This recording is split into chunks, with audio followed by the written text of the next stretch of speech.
town on a Thursday night before Memorial Day weekend. We had a truck carrying an oversized load. This load was supposed to be in the left lane, but for some reason it ended up in the right lane.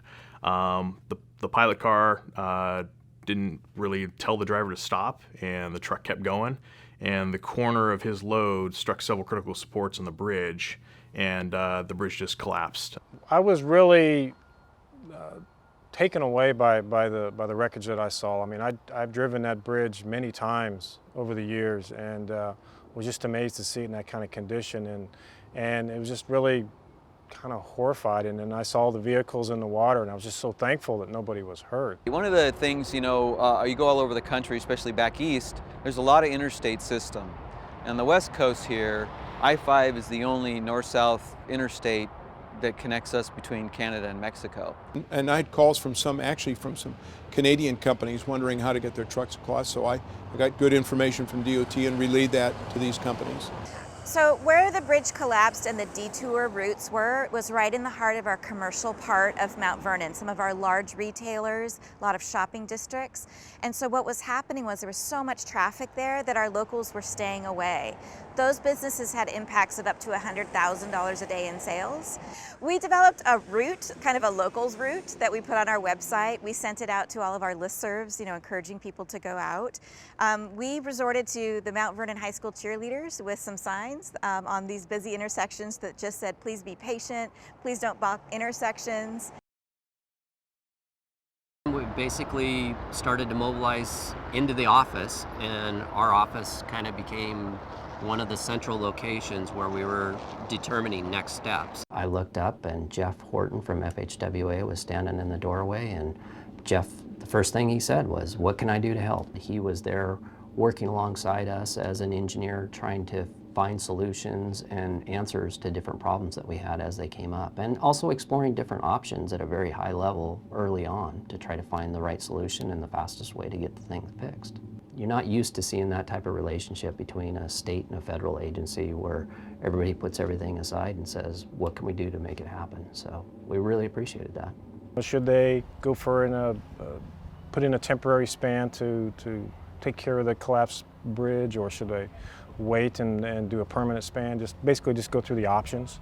And at the same time, because we knew it was going to be an emergency relief project, look at it from an eligibility point of view, provide any kind of guidance to WashDOT on whether things, what they were planning would be eligible or not. The resources that he had available to him through FHWA, he was able to, through his contacts, find out the information faster than we ever could have, and also find out if they were viable or not viable.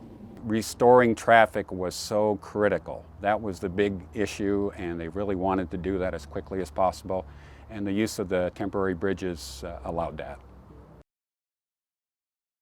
Typically, temporary bridges, these Bailey Bridge type bridges, are smaller, you know, 2-lane roadways, shorter spans, that kind of thing. We're dealing with a 100-foot long span, 4 lanes of traffic. So there wasn't just any temporary bridge that could work. So we found a company that it worked. They pre-designed these spans. They're steel structures, and they come in parts and they put them together. Once you're open it to traffic, that collective sigh that goes through the team, it's like, oh, we got the temporary bridge in place. That's a fantastic feeling to see those first couple of cars go over. Oh my goodness, yes. The temporary bridge helped so much. We still had congestion coming through town, but that really alleviated so much of the gridlock that we were experiencing. The first day after the bridge collapsed, we had biologists go out and do some rapid assessment of existing conditions out there, so we had a baseline. This is the Skagit River. It's the largest river that drains to the Puget Sound. It's home to all of the salmon species that are listed under the Endangered Species Act in Puget Sound. It's a designated wild and scenic, federally designated wild and scenic river. It's a navigable waterway. It's a prized sports fishing river, and there are 3 tribes with treaty rights to the fish in the river. So it's a very sensitive environmental resource. We went to all of our regulatory partners and the tribe saying, we've got a problem. We don't really understand the full magnitude of the problem yet, but we're looking for your help in coming up with solutions. So fisheries experts that work with the natural resources departments of the local tribes put forward those recommendations to minimize the impacts to fish, which we were able to accommodate in the contract. When we went back after the fact and looked at how this project was implemented and what kind of impact there was, we found that there was a very minor impact to the environment.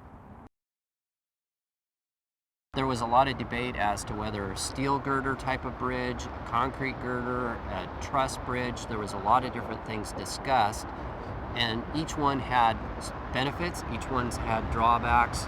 Timing was very important, so that's why we elected to go with a design-build contract in order to be able to put it out there to industry and to the open market and have the different contractors try to put together the best proposal they could.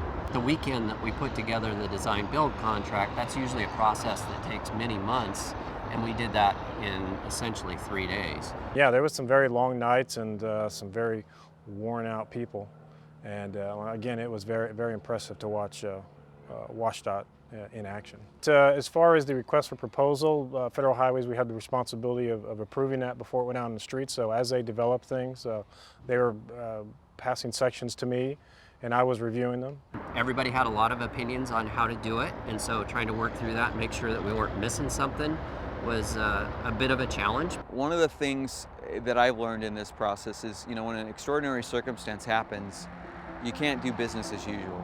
You have to really start to push the envelope in your comfort zone. And what I mean by that is, as we were putting this together, we needed to look at alternative materials, things that could be procured faster. We also looked at the weights of putting a structure back in here. This is a steel bridge, and when you look at concrete, we couldn't exceed the loads on these foundations because we weren't going to rebuild the foundations, for example. So we looked at lightweight concrete, things that we wouldn't normally do for a permanent structure. Big factor in the whole thing was the speed, being able to do it quickly, and the proposal that ultimately won out was one that was able to do it in a single night shift. They, in a single shift, jacked up the temporary bridges, cut them free, got them loose, jacked them up and moved them onto this side of the bridge on a temporary platform that they had built. And then the new bridge was downstream, and they raised it up and brought it in to the permanent location and set it back down in on its permanent bearings. I think the probably number one thing would be the communication that was established between WashDOT and Federal Highways. That was second thing again was the ability to streamline many of the processes that can sometimes seem like they slow projects down. And probably the third one was WashDOT's decision to actually pursue a design-build method of delivering a project and utilizing the contractor's expertise and their creativeness was, I think, really key in delivering the project in such a timely manner. It started out as a real big crisis, but we're able to all pull together, get something that's never been done before in place and operational. Things were put together so fast that these businesses survived because of that. And as far as with our DOT staff, we were so happy to be celebrating with them because it was a huge success. Really showed how government does things well, and we can do things well for the public.